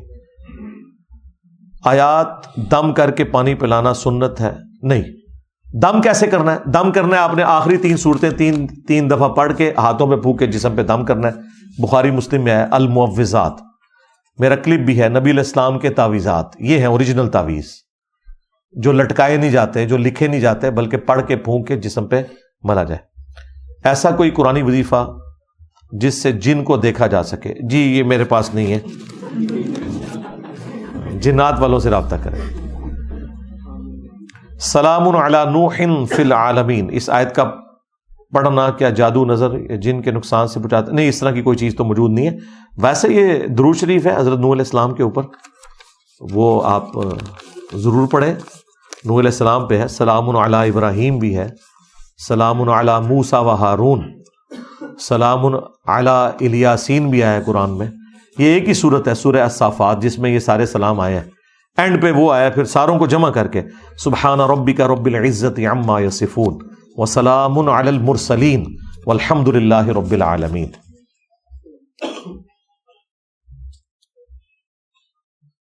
حکیم نے مریض کی والدہ کا نام پوچھ کر سارا کچھ بتا دیا. یہ والدہ کا نام پوچھ کر سارا کچھ بتانے کا کیا چکر ہے؟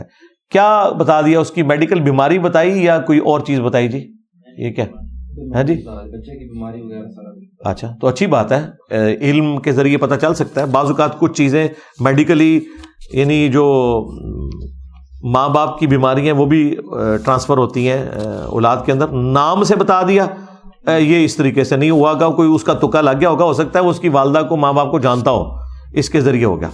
یہ تب درست ہوگا جب 100 بندے جائیں, 100 کے 100 بندے اپنی ماؤں کے نام بتائیں اور وہ 100 کی 100 بیماریوں کو ڈیٹیکٹ کریں, پھر میں مانوں گا. سائنس پھر مانے گی. سائنس کہتی ہے جی آپ 1,00,000 بندہ بھی لے آئیں, سب کے لیے ایک ہی رزلٹ نکلے گا. سائنس نے ثابت کر دیا. بلڈ گروپ بی پازیٹو اگر کسی کا گروپ ہے نا, دنیا میں آپ 1 کروڑ بندے لے آئیں بی پلس کے, کسی کا بھی خون اس کو لگا سکتے ہیں.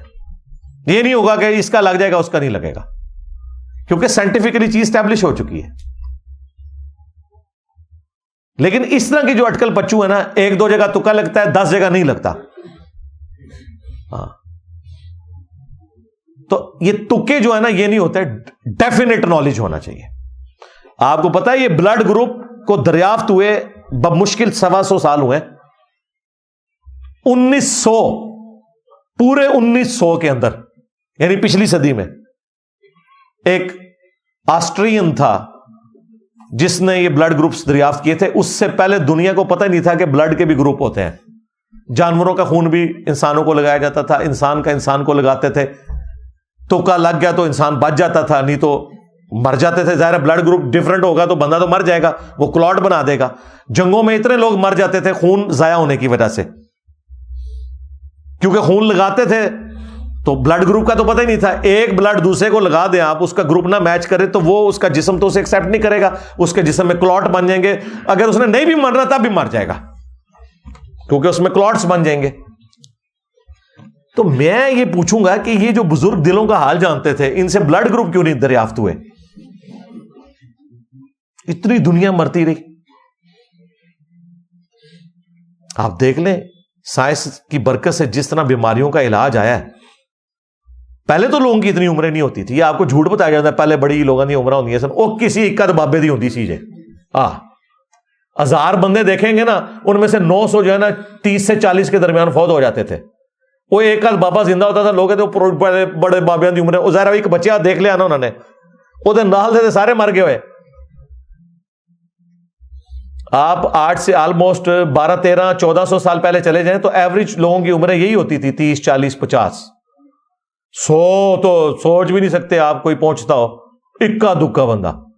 اتنی بیماریاں, جنگیں, اتنے مسائل ہوتے تھے کہ اکثر تو بچے بچپن میں ہی فوت ہو جاتے تھے. ڈلیوری کے دوران مائیں مر جاتی تھی, علاج ہی کوئی نہیں تھا, خون اتنا ضائع ہو جاتا تھا. پھر بچوں کو ٹیکے نہیں لگتے تھے, بچے کے ہی مر جاتے تھے. پھر جنگوں کی مصیبتیں, پھر ایک وبائی مرض آتا تھا, پورا علاقہ مر جاتا تھا. یہ تو 20ویں صدی میں جب سائنس کی برکت سے لوگوں کو بیماریوں کا علاج کا پتہ چلا تو آہستہ آہستہ آپ دیکھ رہے ہیں کہ لوگوں کی عمریں بڑھنا شروع ہوئی ہیں. ادروائز اتنی زیادہ عمریں نہیں ہوا کرتی تھی. ابھی بھی آپ دیکھیں ایوریج لائف جو ہے وہ پاکستان میں تو خیر 50 پہ ہی آ گئی ہوئی ہے. ویسے جو ہے وہ نبی الاسلام کی حدیث ہے جامع ترمذی میں کہ میری امت کی عمریں 60 سے 70 کے درمیان ہے. لیکن یہ بھی کوئی تھم رول کے طور پہ نہیں, ایوریج نبی الاسلام نے بات کی ہے. اب یہ کئی حکمرانوں کے میں نے پوری اس دن ایک اس پہ ورکنگ کی کہ میں حکمرانوں کی دیکھوں کتنی عمریں ہوئی ہیں. عمر بن عبدالعزیز 38 سال, اور یہ بھی میں آپ کو بتا رہا ہوں قمری اعتبار سے, سولر ایج کے اعتبار سے 36 ایئرس فوت ہو گئے. یزید کی عمر بھی 35-36 سال تھی جب وہ مرا. بعد کے حکمرانوں میں بھی کوئی 60-70 پہ پہنچا ہے. ادروائز بنو عباس کے بھی آپ حکمران دیکھیں 50 سے نیچے ہی سارے مرے ہیں. میں پہلے ان کا پڑھتا تھا نا کہ ایک مجلس میں پورے دمبے کھا جاتے تھے. یہ آپ کو ملے گا ان کی نا تاریخ میں, اتنے کھانے ہوتے تھے, اتنی ان کی لونڈیاں, اتنی انہوں نے بیویاں رکھی ہوئی ہیں. میں کہتا تھا یار یہ جن تھے یا انسان تھے؟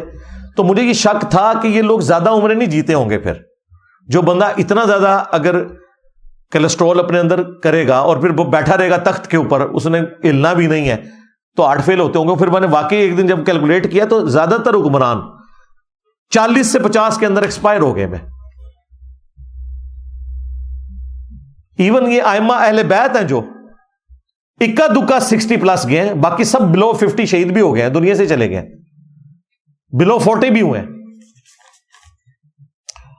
درود تنجینا افضل ہے درود ابراہیمی، اور درود تنجینا تے اے مولویاں نے لکھا آیا ہے، بابیاں نے لکھا ہے، ادھر قرآن دی ازدان کیا لینا دینا، اس میں تو سارے الفاظ درست بھی نہیں ہے۔ درود ابراہیمی تو بخاری مسلم میں، وہ بابوں کا درود ہے، یہ کتابوں کا درود ہے۔ ہاں، کیا افغانستان میں اسلامی حکومت قائم ہو چکی ہے؟ اگر ہو گئی ہے تو وہاں ہجرت کر کے جانا ٹھیک ہے۔ اسلامی حکومت تو نہیں ہے، مسلمانوں کی حکومت ہے، اسلامی حکومت نہیں ہے، ایک فرقے کی حکومت ہے، اور اس میں بھی اچھی چیزیں بھی ہیں اور اچھی چیزیں نہیں بھی ہیں۔ مثلا مجھے تو بہت اختلاف ہے جو انہوں نے عورتوں کے اسکول کالجز بند کر دیے، یہ بہت بڑا ظلم ہے۔ انہوں نے دنیا سے پیچھے کرنا ہے اپنی عوام کو، ظلم کے اوپر مبنی ہے۔ وہ آگے سے جسٹیفیکیشن دیتے ہیں کہ جی وہ ہم عورتوں کو اس لیے باہر نہیں نکلنے دیتے کہ ہمارے مرد اتنے عرصہ پہاڑوں میں رہے ہیں، وہ عورتوں کو دیکھ کے نا پاگل ہو جاتے ہیں۔ تو بھئی تزکیہ نفس کریں ان کا، پاگل ہو جاتے ہیں۔ اچھی چیزیں بھی ہیں جو وہاں پہ اسلامی سزائیں انہوں نے نافذ کی ہیں، بہت اچھی بات ہے۔ کرائم کو کافی حد تک کنٹرول کر لیا انہوں نے، اور افغانستان کے قبائلی سسٹم میں جہاں پہ اتنا ظلم کا نظام تھا طالبان سے پہلے، زبردستی لوگوں کی بیویوں کے اوپر قبضہ جما لیتے تھے، بھائی مر گیا تو جو دیور یا جیٹھ جو ہوتا تھا وہ قبضہ کر لیتا تھا، یہ کام اب ختم ہو چکے ہیں۔ بلکہ اگلے دن وہ گوروں نے ایک ویڈیو میں دیکھ رہا تھا، ان کی عدالت کی کارروائی دکھائی جس میں ایک مرد جو ہے وہ زبردستی اپنی بھابھی کے ساتھ شادی کرنا چاہ رہا تھا، وہ بیوہ ہو چکی بھی تھی، اور وہ کہہ رہی تھی میں نے اس کے ساتھ نہیں رہنا۔ تو یہ تو افغانستان میں عام ہے، بدماشی ہے، اور اس کے سارے خاندان والے بھی نہیں رہے گی۔ وہ پھر عدالت میں اس نے کیس کیا، اگر طالبان نہ ہوتے تو اس کی کوئی سنوائی نہیں تھی۔ وہ قاضی نے فیصلہ کیا، اس نے کہا نہیں یہ رائٹ ہے عورت کا، نہیں رہنا چاہتی تم نہیں روک سکتے۔ اب وہ طالبان کی گورنمنٹ ہے تو انہوں نے قابو کیا، ادروائز وہ کسی کو کیا کسی عدالت کو سمجھتے ہیں، وہ تو ایک ماڈرن جانور ہی تھے۔ تو یہ بڑا فائدہ ہوا ہے اس اعتبار سے کہ وہاں پہ اسلامی سزاؤں کی وجہ سے انہوں نے وہاں کے قبائلی سسٹم کو کافی حد تک کنٹرول کیا ہے۔ یہ ہیروئن کی کاشت رک گئی کافی حد تک۔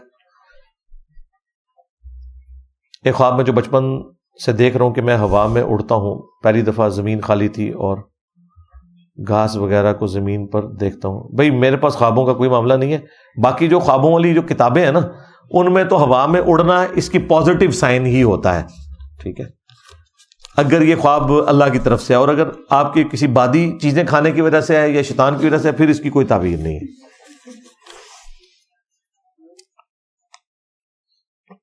ماضی میں کی گئی حقوق العباد کی غلطیاں، مثلا قبضہ، مافیا، مال ہتھیانا، ان گناہوں کی تلافی کیسے ہوگی؟ بھئی انہی سے معاف کروانا ہوگا۔ یہاں جیلم اکیڈمی سے اس کی معافی کا کوئی سرٹیفکیٹ نہیں ملتا۔ یہ سرٹیفکیٹ ملتے ہوتے تھے کرسچنز کے ہاں جو ہے وہ ان کے چرچ کے پادری دیا کرتے تھے، اور وہ زندہ کو بخشوانے کے لیے زیادہ ریٹ تھا، مرے ہوئوں کو جو زیادہ پہلے مرے ہوئے ہیں جنہوں نے زیادہ گناہ کیے ہیں اس کا زیادہ ریٹ کے اوپر وہ جنت کے سرٹیفکیٹ بنا کے دیتے تھے، یہ ریٹن میں۔ ہاں، تو اسی کے خلاف پھر وہ دوسرا ایک بندہ جو مارٹن لوتھر کھڑا ہوا اور وہ پروٹیسٹنٹ بنے، وہ پروٹیسٹ سے نکلا ہے۔ ہاں، اس سسٹم، وہ اس وقت کی پی ٹی آئی تھی، وہ سسٹم کی جو ایک اسٹیبلشمنٹ بنی ہوئی تھی نا چرچ کے پادریوں کی، اس کے خلاف ایک بندہ کھڑا ہوا، ایک بندہ، ٹھیک ہے۔ اس نے سمپل یہ کیا، وہ خود پادری تھا، اس نے تورات اور انجیل سے 95 پوائنٹس لکھ کے نا چرچ کے باہر لٹکا دیے کہ تورات انجیل تو یہ کہتی ہے، ہمارا مولوی یہ کہتا ہے۔ یعنی تورات انجیل یہ کہتی ہے کہ اپنے اعمال کے مطابق ہی آپ کا فیصلہ ہونا ہے، کوئی کسی کو جنت کی گارنٹی، وہی باتیں جو ہیں ہمارے قرآن پاک میں بھی لکھی ہوئی۔ پھر وہ بیچارہ چھپا رہا کتنے ملکوں میں، اور اس کے قتل کے فتوے نکل گئے، لیکن وہ مولوی اس کا جواب نہیں دے سکتے تھے۔ اپنی طرف سے رپلائی ٹو انجینئر مولوی مرزا کرتے تھے اس زمانے میں بھی لوگ، لیکن جواب کوئی نہیں تھا، کیونکہ وہ حوالے اس نے ڈائریکٹ لکھے، انہوں نے کہا پڑھو تم ڈائریکٹ، یہ کون سا دین پیش کر رہے ہیں؟ کیونکہ وہ جب پوپ کو ملنے کے لیے گیا، اس نے دیکھا کہ یہاں تو انہوں نے بڑے بڑے محلات بنا لیے ہیں، ہمیں یہ جنت کے ٹکٹ دیتے ہیں، اور دنیا انہوں نے اپنے لیے جنت بنائی ہوئی ہے۔ تو اس طریقے سے پھر اس نے کہا کہ یہ تو بالکل فراڈ کر رہے ہیں، دھوکہ کر رہے ہیں تمہارے ساتھ، اس کا دین سے کوئی لینا دینا نہیں ہے۔ یہاں پہ بھی یہی کچھ ہو رہا ہے بھائی۔ اگر والدین اپنی خرابی صحت کی بیٹی کی شادی کروا دیں اور بیٹی اپنے شوہر کو بھی نہ بتائے اور بذریعہ آپریشن ڈلیوری کے بعد فوت ہو جائے اور بعد میں چلے کہ اس کو لاگ بیماری میں حاملہ ہونے کا مطلب جان کو خطرہ تھا، کیا کیا جا سکتا ہے؟ بچہ بھی فوت ہو گیا، بیوی بھی، اللہ تعالیٰ معاف کرے جی ایسے ماں باپ کو، ظالم ہے، قاتل ہے، توبہ کریں، انہیں پتا تھا، انہوں نے جان بوجھ کے یہ حرکت کی ہے تو اللہ سے معافی مانگے۔ قرآن میں قتل خطا کی پھر توبہ یہی ہے کہ ایک غلام آزاد کریں گے، آج کل تو ابسلیٹ ہے، اگر غلام نہیں تو 60 روزے نہیں تو 60 مسکینوں کو کھانا کھلائیں، یہ توبہ ہے، اور اس بچی کی طرف سے صدقہ اور خیرات کریں تاکہ قیامت دن وہ راضی ہو جائے۔ اس طرح کی حرکت نہیں کرنی چاہیے، جان بوجھ کے تو نہیں کرنی چاہیے۔ اگر ہم عبادت کرنے کے لیے آزاد ہیں تو خدا ہر جگہ ہمیں دھمکیاں کیوں لگاتا ہے؟ دھمکیاں آپ کے لیے لگاتا ہے۔ اگر ایک باپ بیٹے کو دھمکی لگاتا ہے، چھوٹے بچے کو، کہ یہ تیز چاقو کو نہ ہاتھ لگاؤ، ہاتھ کٹ جائیں گے، تو بھلے کے لیے لگاتا ہے۔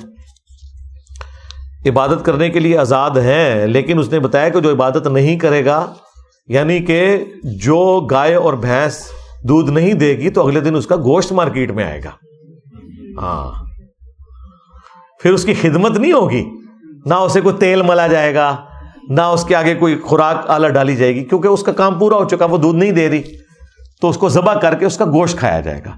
تو یہ اللہ تعالیٰ بتا رہا ہے کہ ذبح ہو جاؤ گے تم اگر تم نے اپنا کام نہ کیا جو میں نے پیغمبروں کے ذریعے تمہیں بتایا ہے۔ ہاں، تو ہم اس کے پابند ہیں، ہمارے پاس کوئی اور چارہ نہیں ہے، یہ ول آف گاڈ ہے۔ اگر ہم ول آف گاڈ سے بھاگ سکتے ہیں تو بھاگ کے بتا دیں، ماری جانا ہے۔ ہاں، اگر انسان نے مرنا نہ ہوتا، انسان نے بدحال نہ ہونا ہوتا، کوئی بیماری نہ آتی، کوئی پریشانی نہ آتی، پھر خدا ہماری ضرورت نہیں تھا، جو مرضی آپ کریں۔ اگر مجھے بیماری نہ آئے، مجھے بدحالی نہ آئے، کوئی پریشانی نہ آئے اور موت بھی نہ آئے، تو مجھے بتائیں خدا کی ضرورت کہاں باقی رہ جاتی ہے؟ خدا کی ضرورت اس لیے کہ میں نے مر جانا ہے اور اس کے سامنے پیش ہونا ہے۔ اگر مجھے موت نہ آئے، دوسرا بدحالی نہ آئے، یعنی میرے رزق کی فراوانی بھی ہو، میری صحت بھی خراب نہ ہو، مجھے کوئی پریشانی بھی نہ آئے، تو مجھے بتائیں پھر میں نے کس لیے جنت کی کوشش کرنی ہے؟ اور جنت میں جاتے ہی مسلم شریف میں آتا ہے یہی اناؤنسمنٹ ہوگی، آج کے بعد تم ہمیشہ جوان رہو گے، کبھی بوڑھے نہیں ہوگے، آج کے بعد ہمیشہ خوشحال رہو گے، کبھی بدحال نہیں ہوگے، آج کے بعد ہمیشہ تندرست رہو گے، کبھی بیمار نہیں ہوگے، اور آج کے بعد خدا تم سے کبھی ناراض نہیں ہوگا، کبھی موت نہیں آئے گی۔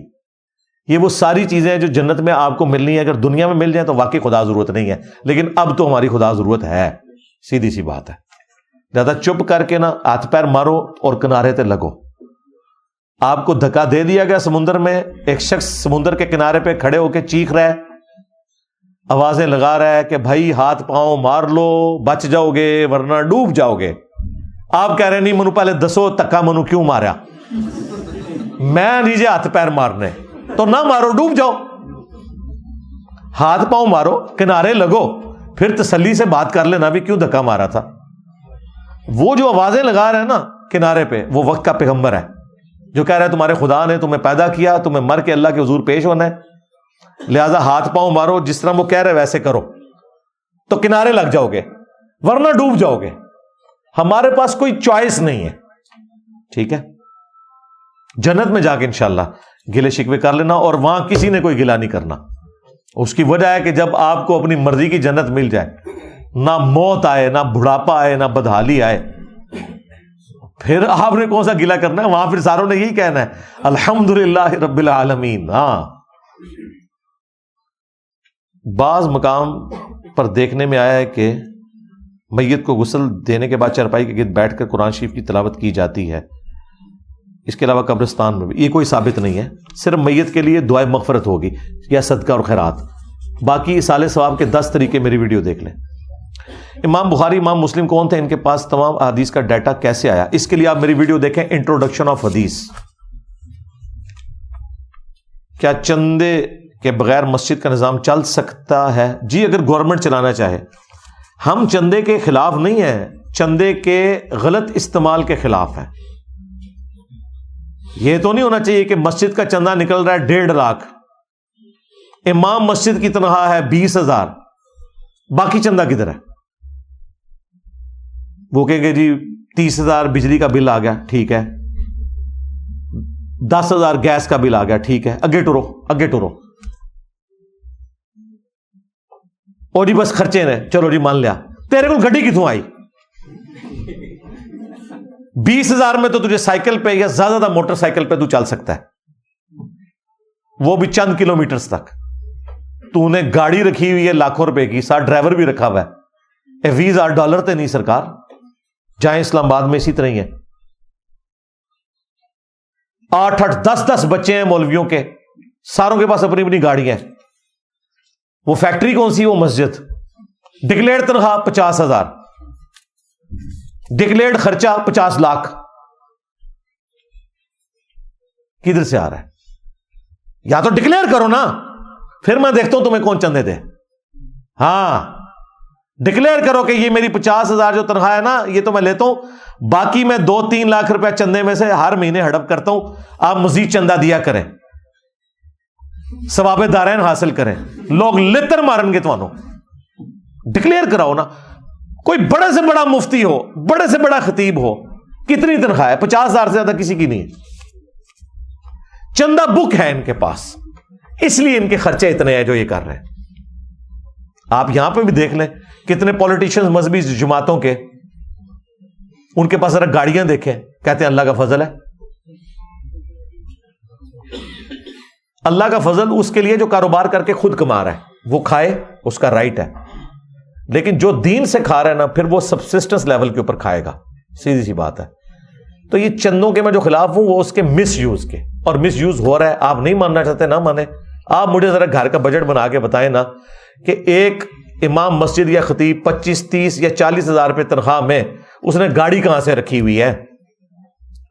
بچے کو نئے موٹر سائیکل کہاں سے اس نے نکلوا کے دیے ہیں؟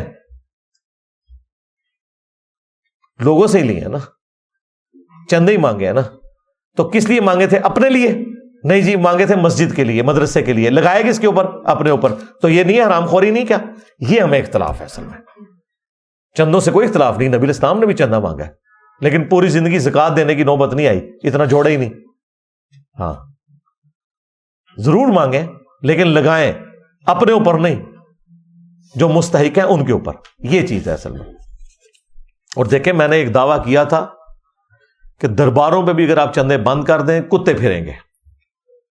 ہمارے ایک اسٹوڈنٹ نے ویڈیو بنائی, وہ کدھر مری کا مزار ہے, وہ مری کا ایک مزار تھا جس کی وہ ویڈیو کتنی وائرل ہوئی تھی. اس کے دروازے پہ بھی کتے بیٹھے ہوئے ہیں, نیچے بھی کتے بیٹھے ہوئے ہیں. تو ثابت ہو گیا. اب خیر وہ انہوں نے کتے وہاں سے اٹھا دیے ہیں. وہ اس ویڈیو کی برکت سے, جس طرح یہاں پہ کوئی کسی علاقے کی ویڈیو نکلتی ہے تو پولیٹیشنز فوراً وہاں پہنچ کے علاقے کی صفائی کروا دیتے ہیں نا. اب جو نئی ویڈیو آئی ہے نا, وہاں پہ کوئی کتا نہیں بیٹھا ہوا. دیکھ لیں بزرگ بھی ہمارے محتاج ہیں اللہ کے فضل سے, پیٹ بھی کروا دیا انہوں نے. وہ نئی ویڈیو بھی اسی بندے نے بنا کے ہمیں بھیجی, ایک بندے نے. اس نے کہا جی وہ پرانی بھی میں نے بنائی تھی, اب بہرحال یہ یہاں پہ یہ ہے, یہ دیکھیں کتنا اس ویڈیو کے بعد انہوں نے کیا. دیکھیں ان کے بزرگوں کے مشکل کشا ہم ہیں کہ کتے پھر رہے تھے ان کے مزاروں کے اوپر. ہم نے اس کو ہائی لائٹ کیا, ہمارے اسٹوڈنٹس نے. اب وہاں سے کتے اٹھا کے انہوں نے پینٹ شینٹ بھی کرایا, صفائی ستھرائی کرا دی. یہ میں تفنن کے طور پہ آپ کے دماغ کھولنے کے لیے کہہ رہا ہوں. یہ مشکل کشا نہیں ہے. مشکل کشا زندہ لوگ ہیں جو صفائی کریں گے وہاں کہ کتے نہ پھریں. یہ کہاں سے مشکل کشا ہیں؟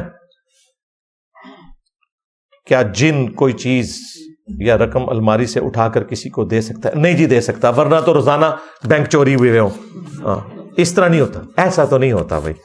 یہ اللہ نے یہ ڈومین نہیں رکھی ہوئی, ورنہ تو ٹھیک ہے. پھر آپ لوگ جنات کو قابو کرنے والے بندوں کو وزیر اعظم لگائیں, IMF کے پاس تو جانے کی ضرورت نہیں ہے. ہاں وہاں جو امریکہ نے اپنی وہ سونے کی کانیں جو سٹور کی ہوئی ہیں وہ ٹنلز کے اندر, پہاڑوں کے اندر, جہاں بیٹھ کے سارا وہ ڈالر کا ریٹ کنٹرول کر رہے ہیں, تو ساری وہ کانیں نکال لیں آپ. اور ان کے بزرگوں کو تو تیل نہیں ملا یار سعودی عرب میں. 1944 میں ارامکو کمپنی امریکہ کی, امریکہ شریف, حضرت امریکہ شریف, ان کی کمپنی نے جا کے تیل نکالا ہے. سارے حج عمرے کے لیے, سارے بابے جن پرانوں کے نام لیتے ہیں, سارے حج عمرے کے لیے جاتے تھے نا, کسی کو تیل نہیں وہاں نظر آیا. اب ایسے کہتے تھلے ویکھا 7 زمینہ کراس, تیل بھی کراس ہو گیا. نماز پڑھتے ہوئے زیادہ تر نماز میں سے بھول جاتا ہوں, اس لیے کیا کرنا چاہیے؟ نماز پڑھتے ہوئے کیا بھول جاتا ہوں مطلب رکعت بھول جاتے ہیں یا بیچ میں جو پڑھ رہے ہیں وہ بھول جاتے ہیں؟ یہ نہیں لکھا ہوا. اس کے لیے سجدہ صاحب والی میری ویڈیو دیکھ لیں.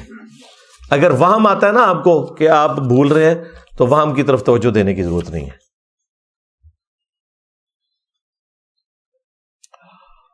فیسکو میں 24 گھنٹے ڈیوٹی کرنے والا اسٹاف کے آف ڈے ویجز اور ٹائم معاوضہ بغیر کسی وجہ کے کاٹنے کا وبال کس پہ ہے؟ ان ملازمین کی کسی طرح کوئی چھٹی نہیں ہے. ٹھیک ہے بھائی، میڈیا میں ہائی لائٹ کریں. اس فورم پہ تو میں مطلب حکمرانوں کو جھنجھوڑ ہی سکتا ہوں، باقی تو کوئی علاج نہیں ہے ہمارے پاس اس کا. میڈیا میں پولیٹیشنز کے سامنے اس کو ہائی لائٹ کریں مسئلے کو، جن کے پاس اختیار ہے. پیدائشی معذوری کی وجہ سے کیپسول وظائف اور 1 سال ہر ہفتہ بلا ناغہ دم کروانے اسلام آباد جانا پڑتا ہے. ٹانگ سے خون. اللہ تعالیٰ آپ کو شفا دے. میں یہی دعا کر سکتا ہوں، آمین. ایک شخص 5 گھنٹے کام کرتا ہے، آمدنی 30-40 لاکھ ماہانہ ہے، تنخواہ صرف 20,000 روپے ہے. شریعت کے مطابق کیا حرام ہے اور کیا ہے؟ یہ مطلب اوپر کا پیسہ ہی ہے نا. یہ کوئی سوال ہے بھی کرنے والا؟ مجھے نہیں سمجھ رہی مجھ سے کوئی سوال کر رہے ہیں. لے جی آخری پرچی آ گئی. اذان سے پہلے درود شریف پڑھنا کیسا ہے؟ اذان سے پہلے تو درود شریف پڑھنا کوئی ثابت نہیں. اذان کے بعد درود شریف پڑھنا صحیح مسلم ہے کہ جو اذان کا جواب دے اس کے بعد درود شریف پڑھے، پھر الوسیلہ والی دعا مانگے. یہ صحیح مسلم میں حدیث ہے، اور بخاری میں وہ دعا بھی آئی ہے الوسیلہ والی. تو میری شفاعت اس کے لیے حلال ہو جائے گی. لیکن وہ درود شریف آپ نے اسپیکر میں نہیں پڑھنا، اس کو اذان سے الگ ہی رکھنا ہے. یہاں پہ جب بجلی نہیں ہوتی ہے تو اذان جب پڑھتے ہیں تو اس میں درود شریف بھی چھوڑ دیتے ہیں. ہاں، کیونکہ درود شریف انہوں نے وابیوں کے لیے پڑھنا ہوتا ہے. فرض نماز کے بعد اونچی آواز سے کلمے کا ذکر کرنا، یہ کوئی ثابت نہیں. اونچی آواز کے ساتھ بخاری مسلم میں آیا اللہ اکبر آپ نے کہنا ہے، سنت ہے. صبح و شام کے اذکار، فرض نماز کے بعد کے اذکار، ہمارے کارڈز آپ کو انشاءاللہ اینڈ پہ مل جائیں گے، اس میں یہ موجود ہے. یہ جو کلمہ اس طریقے سے پڑھتے ہیں نا، یہ پڑھنا ثابت نہیں. ہاں یہ کلمہ ثابت ہے، لا الہ الا اللہ وحدہ لا شریک لہ لہ الملک ولہ الحمد وہو علی کل شیء قدیر. اور اس کے ساتھ اور کلمات بھی، وہ آپ کو انشاءاللہ اذکار کارڈ مل جائے گا. جی اللہ کے فضل سے ہمارے یہاں پہ ممبر پہ آنے سے پہلے جتنی پرچیاں آئی تھی میں نے وہ پڑھ کے ان کے جوابات دے دیے. باقی تو آپ کو پتا رجسٹر تو بند ہو جاتا ہے، تو رجسٹر بند ہو چکا تھا. اس کے بعد جو لوگ آئے ہیں، ویسے بھی یہ جو پرچیاں پڑھی ہیں صرف کرنٹ افیئر یا کوئی اکا دکا باتیں ایسی ہوتی ہیں جو نہیں ہوتی ہیں. ادروائز ظاہر ہے میں نے اتنی ویڈیوز ریکارڈ کروائی ہیں تو آلموسٹ کسی نہ کسی ویڈیو میں چیزیں بڑی تفصیل کے ساتھ کور ہوئی ہوئی ہیں. آپ یوٹیوب پہ رومن میں ٹائپ کریں گے آپ کو ہر چیز انشاءاللہ تعالی مل جائے گی. اللہم انی اسألک بانک انت اللہ لا الہ الا انت الاحد الصمد الذی لم یلد ولم یولد ولم یکن لہ کفوا احد وإلہکم الہ واحد لا الہ الا هو الرحمن الرحیم الف لام میم اللہ لا الہ الا هو الحی القیوم اللہم صلی علی محمد وعلی آل محمد اللہم ربنا آتنا فی الدنیا حسنہ وفی الآخرۃ حسنۃ وقنا عذاب النار ربنا آتنا من لدنک رحمہ وہیئ لنا من امرنا رشدا اللہم اغفر لحینا ومیتنا وشاہدنا وغائبنا وصغیرنا وکبیرنا وذکرنا وانثانا اللہم من احییتہ منا فاحیہ علی الاسلام ومن توفیتہ منا فتوفہ علی الایمان. اے اللہ جن جن بھلائیوں کا سوال تیرے محبوب صلی اللہ علیہ وآلہ وسلم نے تجھ سے کیا تمام مسلمانوں کے حق میں قبول و منظور فرما. اے اللہ جن جن چیزوں کے شر سے تیرے محبوب صلی اللہ علیہ وآلہ وسلم نے تیری پناہ طلب کی تمام مسلمانوں کو ان چیزوں کے شر سے اپنی پناہ عطا فرما. خصوص بالخصوص انڈیا، فلسطین، چائنا، کشمیر، افغانستان، شام، عراق، یمن میں جہاں کئی مسلمان کس پرسی کی زندگی گزار رہے ہیں، اے اللہ غیب سے ان کی عزت آبرو جان و مال کی حفاظت فرما. اے اللہ حاضرین کے دلوں میں جو جو نیک اور جائز دعائیں ہیں قبول فرما. حاضرین کے جتنے چھوٹے بڑے رشتہ دار فوت ہو چکے مغفرت فرما، تمام مسلمانوں کی مغفرت فرما، جو زندہ ہیں انہیں موت سے پہلے قبر و آخرت کی تیاری کرنے کی توفیق عطا فرما۔ اے اللہ ہماری، ہمارے ماں باپ کی، ہمارے بیوی بچوں کی تمام نیک دلی جائز دعاؤں کو اپنی بارگاہ میں قبول و منظور فرما۔ اے اللہ ہمارے ملک پاکستان کی خیر فرما، اندرونی اور بیرونی خطرات سے محفوظ فرما۔ اے اللہ پورے عالم اسلام کی خیر فرما۔